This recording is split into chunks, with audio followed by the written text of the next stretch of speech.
Hey guys! So today I'll be working on this beautiful ring that just came straight from the casting house. I'll be incorporating amethysts, diamonds, and moissanites.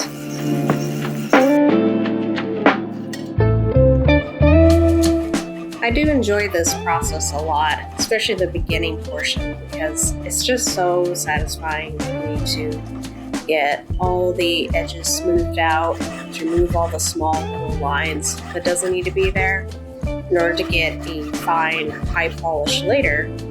And this way I can get a good base going, as well as just preparing the ring for all the stones to be set.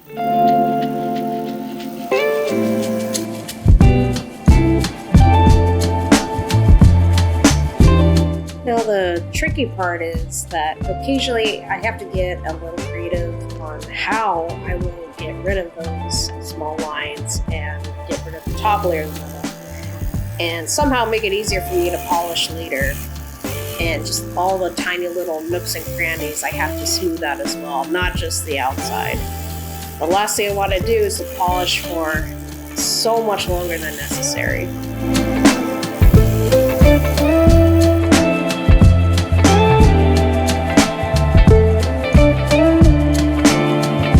I can't forget, even some of the most tiny spaces I also have to pre-polish and make it look nice. Otherwise it's going to show up when I polish the whole ring, and then it's going to just look dull. So I'm just cutting it inside there to make it look nice.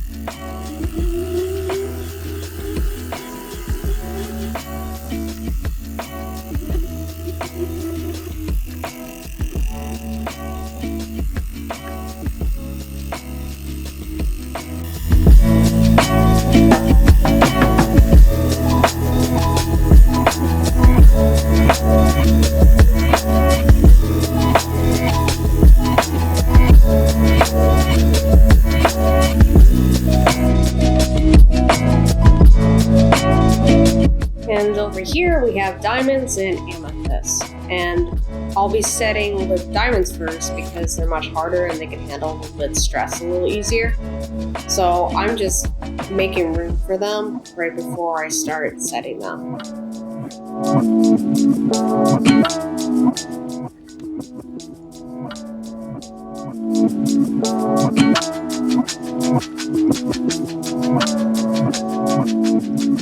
So the design idea was for this ring to still be a very solid ring, so it would still have a lot of strength to it, but still look very dainty and very intricate. So I did a certain way to where it would look fairly dainty from the outside, but have just a lot of sufficient metal from the inside. So it's not one of those rings that it's going to be hollow underneath.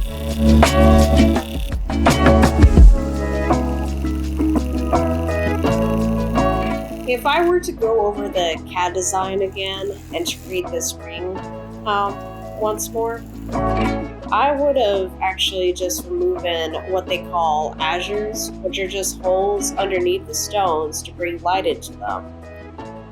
So I funny enough, I actually would have made this ring a bit more solid than I did, but that's because I had to just drill through a lot of metal just to make sure that they were there.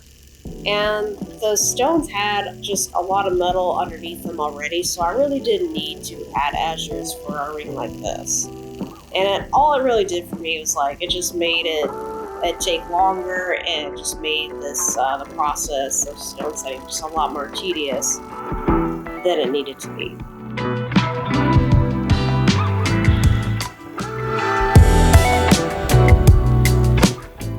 When I created this design in the CAD, I thought I actually had enough room. Turns out I didn't. The stones were actually just a little too close to each other, so I had to just kind of move them in just certain areas to where they would have enough room to sit. But That's another thing I would have changed. I would have added just a little bit more of a give, a lot more space for them. Because they actually didn't have as much room as I thought they did. But I made it to where they sat pretty snug where they needed to be.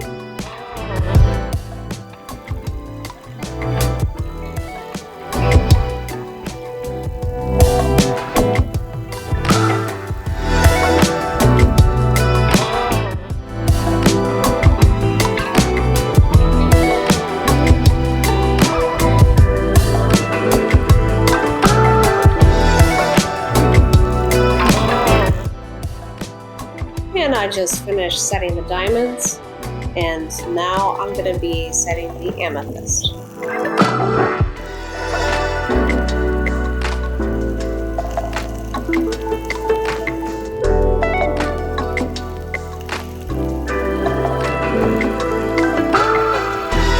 Now here I am making plenty of room for the amethyst because they're going to need quite a bit. Mostly because of the shape.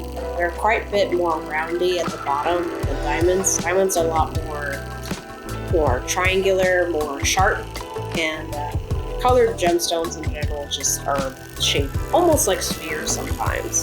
So I have to account for that.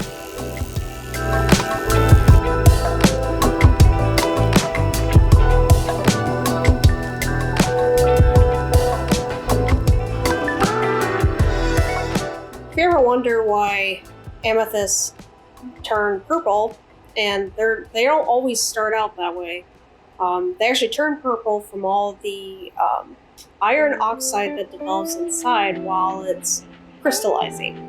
And amethyst is also a type of quartz, and it has way more iron oxide than any other quartz out there. And that's why it stands out with its vibrant purple, violet variations. Some can be lilac, some could be deep purple, but that's the reason why it looks the way it does.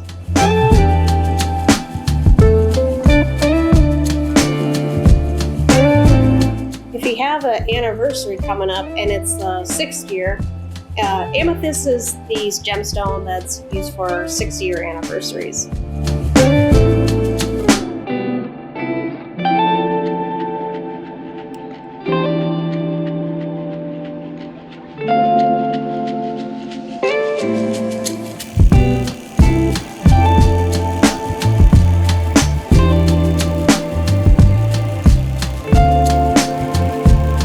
Center stone I picked for this ring was a Moissanite. This one's a 1 carat pear-shaped Moissanite.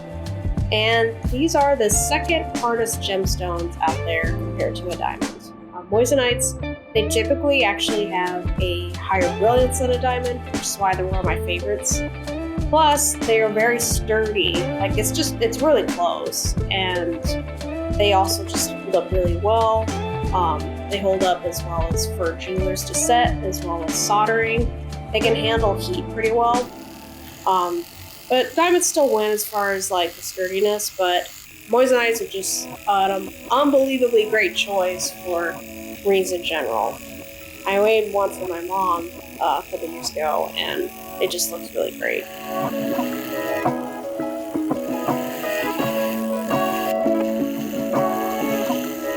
And probably the best reason why Moissanites are my favorite too, and probably other people's as well, is they're actually very affordable. Just a huge difference compared to diamond.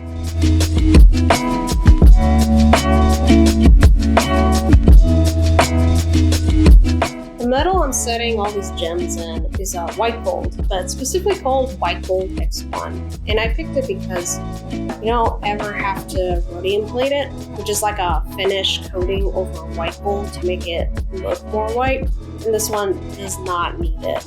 And plus, it is very brittle, but it is ridiculously strong. So that does make it a little bit harder to set, but I'm used to setting with just harder metal in general, so it's not anything new for me.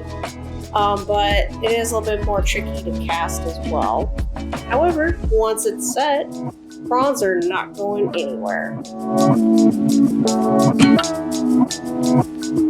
What originally drew me to this metal, this particular white gold alloy, is that it's currently the whitest gold on the market right now. And to me, that's just like a win-win right there, because now silver's really pretty also, but it is a soft metal, believe it or not, compared to other metals out there. White gold is one of the harder metals. It's actually harder than platinum, believe it or not. Platinum's kind of, it's more dense, and it does move a lot easier than white gold does. But for most engagement rings, especially if they're yellow, they usually set just the center stone in white gold because of how sturdy it is. And that was really popular in the 1970s. But now, a lot of engagement rings in this past, decade or so, most of them are usually white gold.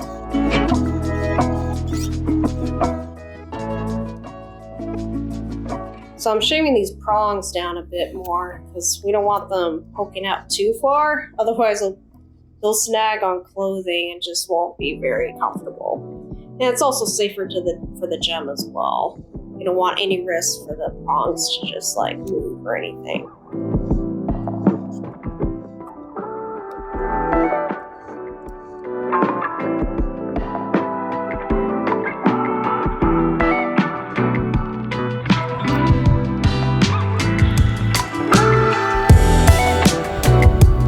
So I'm just picking out my tools, and I'm just going to be using them to polish all the tiny little spaces on this ring. And I'm using this green wheel specifically because it removes the scratches pretty good, but it also polishes it at the same time, but not remove too much metal. I use a variety of types of rubber wheels, but the green's my favorite for that reason. And with this ring, I could probably start with it and get a good base going.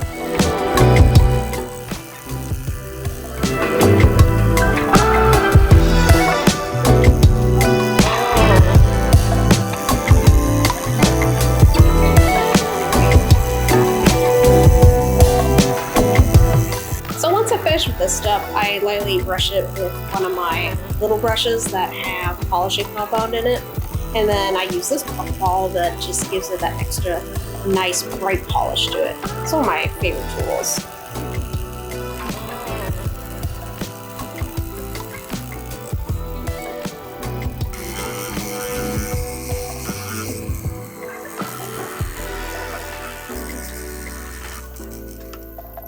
So the other favorite part about this ring is I also set the amethyst diamonds the opposite of each other on both sides. So on one side, the long section, I'll have the amethyst, and then the short side diamonds, and then I'll just flip it on the left side of the ring. But once I show the center of it towards the end, you'll see what I mean. This ring also has a very romantic look about it, and it's probably one of the reasons why I love how it intersects so well with each other. And on the sides here, I actually formed some of the pieces into a heart. But what I like about it is that it's subtle, but not straight flashing out there. But you can kind of just see how it forms into the amethyst and the diamonds. Now, I really enjoy engagement rings that have a lot more interesting facets to it, such as a little bit of pop of color, for example. So I added amethyst to this ring to give this ring a bit more of a personality. And it also stands out a bit more. And what I did not expect was that it made this ring actually a bit more whimsical as well, but still kept its still like regal yet sophisticated look to it.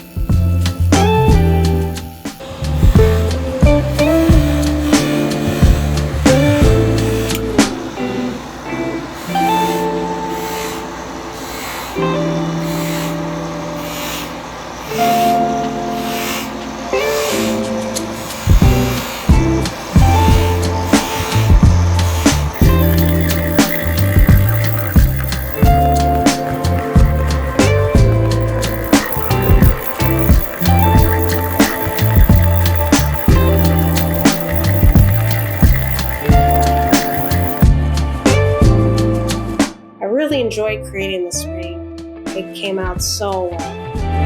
I appreciate everybody who watched towards the end, and I'll see everybody on my next project. Goodbye, and thanks for watching.